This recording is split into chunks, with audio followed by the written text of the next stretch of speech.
omukulu bamuyita Muhamad Segirinya MP Westside Kawempe North. Omukulu ono naye musanyusa bamuyita comedian.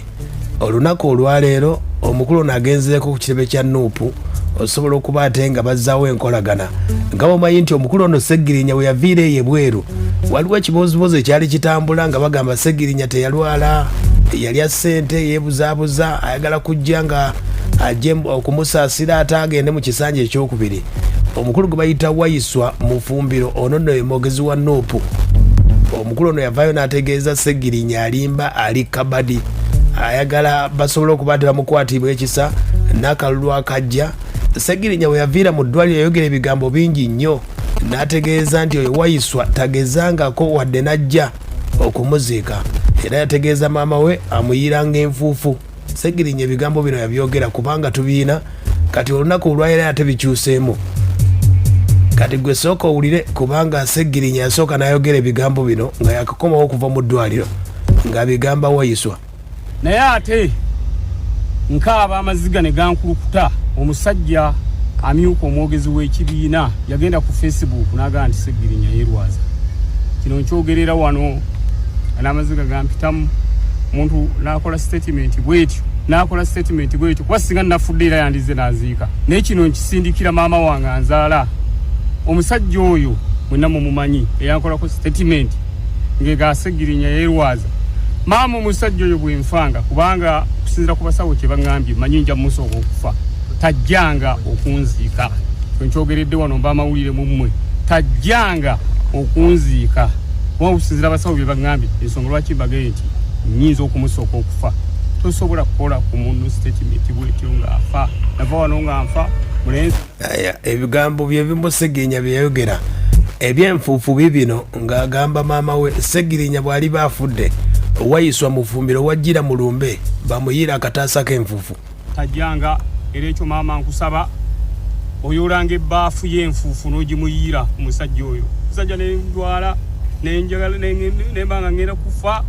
mundaba enze nanzena bwenfalala namwe abamawulire namwe mundaba. Naye omusajja n'avaayo n'akuduulira ate we nandifudde yandize ataaziike. Tajjanga okunziika kino nkibagambidde wano tajjanga amazima ga Katonda mu ggulu okunziika. Segirinya oyo yagamba n'okugamba nti ne bw'aneetonda tajja bikkiriza. Bannange ekintu omusajja kye yankola nga nfa kuba akoolwo agenda okwogera ekyo amazima ga Katonda mu ggulu bakamala okunkolako spinal operation n'adde bajja mu ddwaliro spinal cord operation n'adde bajja mu ddwaliro nga bakiraba okwetonda kwenda kusikwetaaga abeere gy'ali nange embeere gyendi tetusobola kukola ku muntu statement bwetyo ng'afa. Amazima ga Katonda mu ggulu bagenda kunza Uganda nga ndi mulamba era singa nasigala Nairobi nali ngenda kufiirayo kubanga okusinziira ku ddagala lye bantaddeko abaleete empapula. Aya basi oyo nno ye Segirinya Muhamad nga yakakomawo nga obulwadde buli mubi naye nga bannakibiina kya Nuupu bagamba Segirinya yeerwaza. Okusinziira ku Waiswa ye yategeeza omukulu yeerwaza. Segirinya kwe kwogera ebigambo ebyo mu busungu olunaku olwaleero ate ebigambo byo bibandoozo biwulidde. Segirinya abadde omutabaganya omukulu ye General Secretary wa Mitale Lewis Rubongoya avaddeyo bw'ati n'agamba nti omukulu President Bobi Wine yamulagidde atereze ensonga eziri mu kibiina kino kubanga ebigambo byayogerwawo gye buvuddeko nga bakulembeze baffe ababiri baali bafunyemu obutakwatagana mu bigambo. Naye kirungi nnyo era olunaku lwaleero ndi musanyufu nnyo nti bano abakulembeze nga bali guided by the president yankwasisa obuvunanyizibwa okwasaganya eno ensonga. Olunaku lwaleero bamitinzemuko era ne balabira ddala nti baluganda nga bono bagenda okwogera nga tewali na buzibu bonna bona obaddewo era tekyali badde kyetaagisa nakunnyonnyola abantu. Kitegedde kati omukulu Segirinya wuuno eyagamba nti ne bannange Segirinya wulira bw'agamba kati musanyufu nnyo esigi the president okubanga ensonga eno mugikwasaganyiza. Waiswa ono muganda wange nnyo ate ebbanga ddende si leero n'olwekyo nyinza okubanga bye nayogera nabyogera nga nabyogerera mu busungu. Manyi buli weyogerera mu busungu oyinza okunzika nga okoze ensobi. So muganda wange Waiswa nkwetondera ssebo nkwetondera tuli National Unity Platform tuli omuntu omu bawadde watandise atokozesa ensonga eno okutwawula yawula kakati ebigambo ndoza bibaweddeko ono muganda wange ndi ebimu ku byendi lwaye ne lwakuba nti obusungu bwe bwagiraawo nenzijja nkola statement etali nnungi muganda wange Waiswa muganda wange nsonyiwa era ndi wano okwetondera nga nsaba muganda wange tutambule kuba gwe mu kibiina oba mukama wange okitegedde awo nno Livingstone Kasozi yagambira n'agamba nti empalana n'obusungu tebiyamba okitegedde Waiswa eyasobola okuba ate nga ategeeza nti Segirinya si mulwadde wadde n'akamu ali ku ssente ku accountability gyayagala okuba ate nga amaliriza abakulembeze b'ekibiina kya National Unity Platform naddala president waffe ne secretary general olwa guidance ennungi mu nsonga zino Segirinya Muhamad ono Muhamad kyabagambye kituufu tuli ba Luganda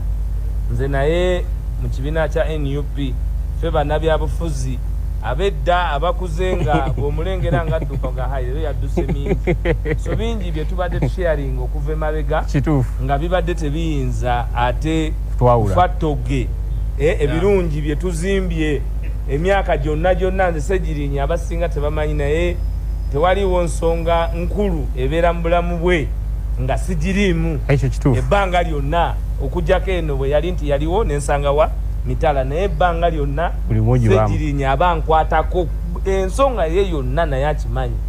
era namanya nti kyalimu obusungu kyalimu n'okuba nga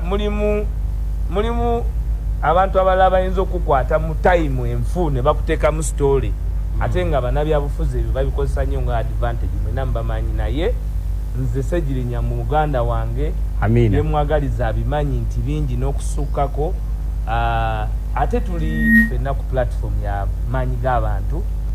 tajjanga era ekyo maama nkusaba oyolanga ebbaafu y'enfuufu n'ogimuyiira omusajja oyo musajja nendwala nenjagala nembanga ngenda kufa munda benze nazina bwenfalala namwe abamawulira mu kitegedde Segirinya omukulu Waiswa ayongeddeko na bino eddoboozi lya Segirinya limanyiddwa kyeriyinza okukola nga liyimiridde ku nsonga nabwe ekityo tetuyinza kubaamu na personal issues n'ekisinga okubeera ekikulu nze ndi mulongo Segirinya togenda kufa abantu abalowooza nti Segirinya agenda kufa ekyo nakyo kinune kufu kubanga Segirinya akomawo kw'aboobwe tujalaba nti tutambuliza wamu tewali kijja kukaluba kubanga amaanyi g'abantu kyekikulu ate emmundu yonna bannayuganda tugane kuzeetunuuliza kimenya nnyo buli muntu abawuliriza lunaku lwanjawulo nti ndi ne muganda wange Segirinya era mwagaliza okwongera okuba strong ngenda kukuleetera era sebo mu phase 2 ebibala ebyebusoge eyo bigenda kuyambako so kyakabinnyo mwebale nnyo